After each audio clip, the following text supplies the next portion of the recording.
গোটা মধ্যমগ্রাম এলাকায় নিরাপত্তার অভাব। 41টা মদের দোকান, 12টা বার এই সমস্ত তৈরি করেছে। 60টা জুয়া মদে মধ্যমগ্রাম ছেয়ে গেছে। নিরাপত্তার সবচেয়ে বড় কঠিন অবস্থায়। মধ্যমগ্রাম তো আমরা জিতবো, ঠিক আছে, মধ্যমগ্রাম জিতবো, তার সাথে সাথে দেগঙ্গা জিতবো, অশোকনগর জিতবো। লড়াই কার সঙ্গে করবো? যাকে ইডি বারবার ডাকছে যে হসপিটালে গিয়ে শুয়ে আছে, লড়াইটা কার সঙ্গে হবে এখানে? কিন্তু অ্যাকচুয়ালি মধ্যমগ্রাম পৌরসভার উন্নয়ন যদি কেউ করে থাকে সেটা হলো বামফ্রন্ট সরকারের আমলে শুরু হয়েছিল। সেটাকে ওনারা সামান্যতম দীর্ঘদিন ক্ষমতায় থাকলে ওইটুকুনি কাজ তো করতেই হয়। মধ্যমগ্রাম বিধানসভা থেকে বামফ্রন্ট সমর্থিত আইএসএফ মনোনীত প্রার্থী করা হয়েছে প্রিয়াঙ্কা বর্মনকে। আর আজকে তিনি প্রচারে নেমেছেন এবং সাথে আছে ইন্ডিয়ান সেকুলার ফ্রন্টের চেয়ারম্যান নওশাদ সিদ্দিকী। আপনারা দেখতে পাচ্ছেন যে বিশালভাবে যে মিছিল এগিয়ে যাচ্ছে মধ্যমগ্রাম বিধানসভা কেন্দ্র থেকে, যে বিশাল র্যালি, সুসজ্জিত র্যালি করে এগিয়ে যাচ্ছেন মধ্যমগ্রাম বিধানসভা কেন্দ্র থেকে আইএসএফ এর প্রার্থী করা হয়েছে প্রিয়াঙ্কা বর্মন। এবং তিনি এই মিছিল থেকে কী বার্তা রাখেন সেটাও দেখার বিষয়। এবং আরেকটা বিষয় জানবো এখানকার সাধারণ কর্মীবৃন্দদের কাছে, অর্থাৎ স্থানীয় বাসিন্দাদের কাছে, তারা কাকে চাইছেন, মধ্যমগ্রাম বিধানসভা কেন্দ্র থেকে প্রিয়াঙ্কা বর্মন নাকি রথিন ঘোষ? জানতে দেখুন বিস্তারিত প্রতিবেদনে। কি বলছেন যে মধ্যমগ্রামে যদি প্রিয়াঙ্কা জয়যুক্ত হয় তাহলে কি উন্নয়ন হবে মধ্যমগ্রামে? আমাদের প্রথমেই উন্নয়নের যে বামফ্রন্টের ইস্তেহার আছে সেই ইস্তেহারে যা যা বলা আছে, যেমন লক্ষ্মী ভাণ্ডারের টাকা যেমন ওনারা দিচ্ছে সেই টাকা যেমন চলবে, বাট আমাদের হলো প্রতি ঘরে ঘরে কাজের দরকার।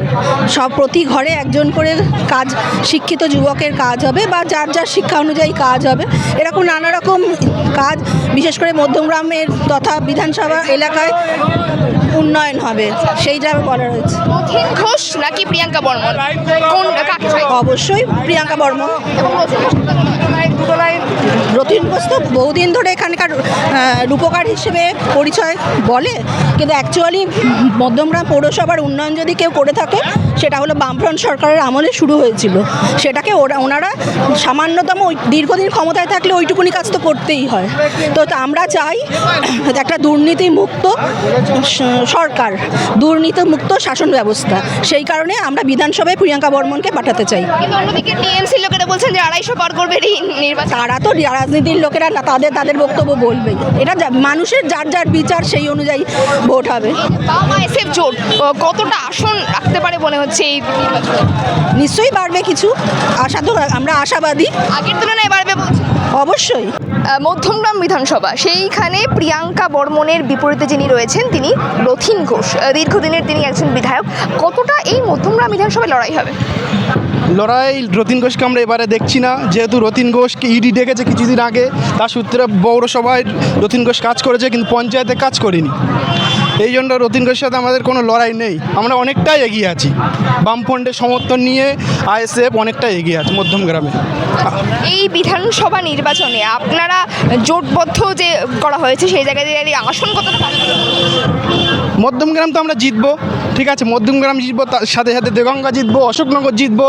ভাইজান যে কটা প্রার্থী দিয়েছে, জোটের সাথে নিয়েছে ভাইজান, সব কটাই আমরা জেতার আশা আছি। তাই ভাঙড়, ক্যানিং পূর্ব, এটা তো আমরা জিতবই, কিন্তু তার সাথে সাথে মধ্যমগ্রামও আমরা জিতবো। আচ্ছা, মধ্যমগ্রামে কী সমস্যা আছে মূলত, আর কি উন্নয়ন দরকার? মধ্যমগ্রামে পানীয় জলের দরকার, রাস্তা, পঞ্চায়েতে মেনে হচ্ছে পঞ্চায়েতের রাস্তাঘাটের অবস্থা খুবই খারাপ। আমাদের পাশেই গোবরা বলে একটা বুথ আছে, গোবরায় রাস্তা খুবই খারাপ, মানুষ যেতেই পারে না, ওখানে হাজার হাজার মানুষ বাস করে। মধ্যমগ্রাম বিধানসভা কেন্দ্রের মূল সমস্যা কি আপনাদের? মধ্যমগ্রাম বিধানসভার সমস্যা হচ্ছে আমাদের এখানে খাদ্যমন্ত্রী নামে আছে কিন্তু কামে কিছু নেই, ঠিক আছে। উনি আজকে এত কেলেঙ্কারি করেছে, ওনাকে ইডি ডাকছে, মেডিকেল দেখিয়ে উনি হসপিটালে শুয়ে আছে, প্রচার করতে পারছে না, মানুষের কাছে যেতে পারছে না, উনি এখন ভয়তে আছে। মধ্যমগ্রাম বিধানসভায় জোট খাম এবারে জিতছে, এটাই হচ্ছে মূল বক্তব্য। লড়াই দাদা কতটা হবে এই মধ্যমগ্রাম বিধানসভা থেকে রথিন ঘোষ এবং প্রিয়াঙ্কা বর্মনের? লড়াই কার সঙ্গে করবো? যাকে ইডি বারবার ডাকছে যে হসপিটালে গিয়ে শুয়ে আছে, লড়াইটা কার সঙ্গে হবে? এখানে সংযুক্ত মোর্চার মাটি খুব শক্ত এবং এখানে সংযুক্ত মোর্চা জয়ী হচ্ছে। আসন কতটা হবে বলে মনে হচ্ছে এই বিধানসভা কেন্দ্র থেকে 2026 নির্বাচনে আসন? মধ্যমগ্রাম বিধানসভা না উত্তর 24 পরগনার কথা বলছেন? মধ্যমগ্রাম বিধানসভা খামচিহ্ন জিতছে, আশাবাদী, মনে 100% আশাবাদী। বারবার যাকে ইডি ডাকছে তাকে আর মানুষ চাইছে না, তিনি তো মেডিকেল দেখিয়ে হসপিটালে শুয়ে আছে ভয়তে। মানুষ চাইবে কি করে? কোনো উন্নয়ন হয়নি, রেশন চুরি করেছে, তার নামে ভুরি ভুরি অভিযোগ, তার বাড়ি থেকে সোনা পাওয়া গেছে।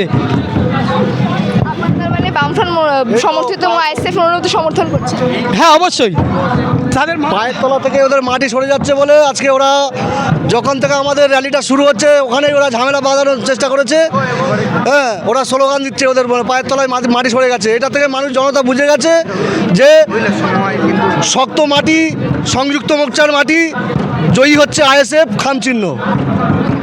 মধ্যমগ্রাম বিধানসভায় আপনাদের এই এলাকার মূল সমস্যাগুলি কী কী, যেগুলো বিগত অনেক বছর ধরেই সমাধান হয়? মূল সমস্যা কি? মধ্যমগ্রাম বিধানসভা এলাকায় মূল সমস্যা হচ্ছে বর্তমান যিনি তৃণমূল কংগ্রেসের প্রার্থী প্রাক্তন খাদ্যমন্ত্রী, তার নেতৃত্বে গোটা 5টা পঞ্চায়েতে হচ্ছে মাটি, কৃষি জমির মাটি জোর করে বিক্রি করছে, চুরি করে বিক্রি করছে এই মাটি মাফিয়ার। তার নেতা হচ্ছে ও।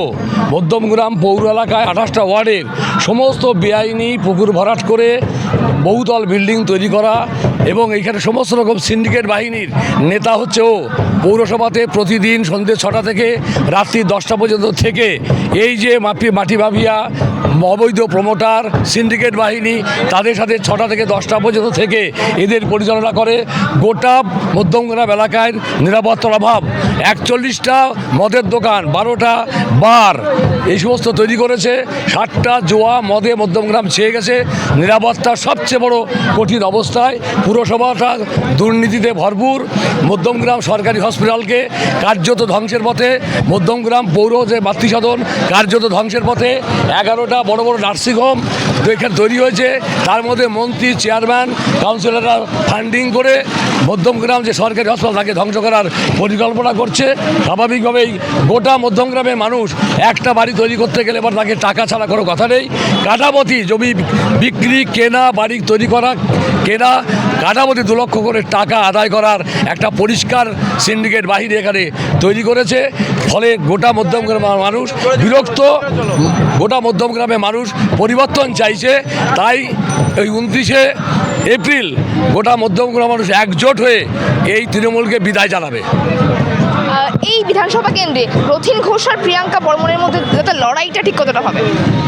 লড়াইটা তো চোর, জোচ্চোর, লুটেরা, তোলাবাজি, তার বিরুদ্ধে প্রগতিশীল গণতান্ত্রিক ধর্মনিরপেক্ষ জোটের লড়াই। এই লড়াইতে তৃণমূল বিজেপিকে একযোগে পরাস্ত করতে হবে, করে বাম গণতান্ত্রিক ধর্মনিরপেক্ষ জোটে সরকার তৈরি করতে হবে পশ্চিমবাংলায়। প্রচারে নেমেছেন, সামনেই বিধানসভা নির্বাচন, সেই জায়গায় দাঁড়িয়ে মধ্যমগ্রামে আপনাদের কি কি উন্নয়ন দরকার? আমাদের উন্নয়ন বলতে কি, আমাদের এই যে চাকরি নেই, চারিদিকে চাকরির এত অভাব, সাথে মেয়েদেরকে যে এত হেনস্থা করা হচ্ছে, প্লাস মেয়েদের কোনো সেফটি নেই আমাদের রাজ্যে।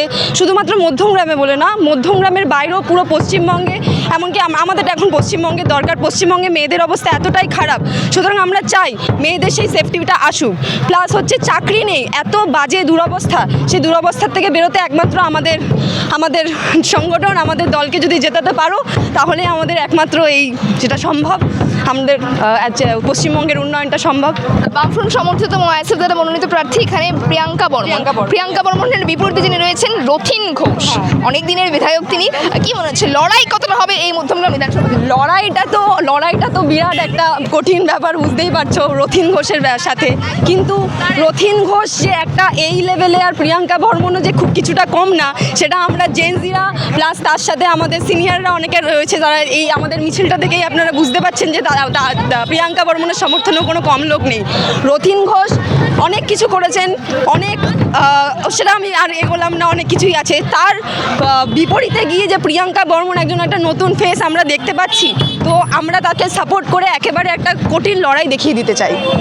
মধ্যমগ্রামের বাসিন্দারা প্রিয়াঙ্কা বর্মনকেই কেন বেছে নেবেন এখানের প্রার্থী হিসেবে?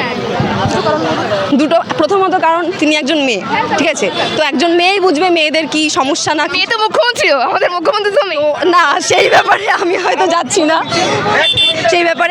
না, মুখ্যমন্ত্রী মেয়ে হয়েও যেই জিনিসগুলো করছেন, ওনাকে আমার তো মেয়ের বলে সম্মান দেওয়ার কোনো প্রশ্নই আসছে না, একদমই নয়। শেষ কথা বলছি, আমাদেরকে সমর্থন করুন, আমরা দেখিয়ে দেবো কীভাবে পশ্চিমবঙ্গের উন্নয়নটা হয়।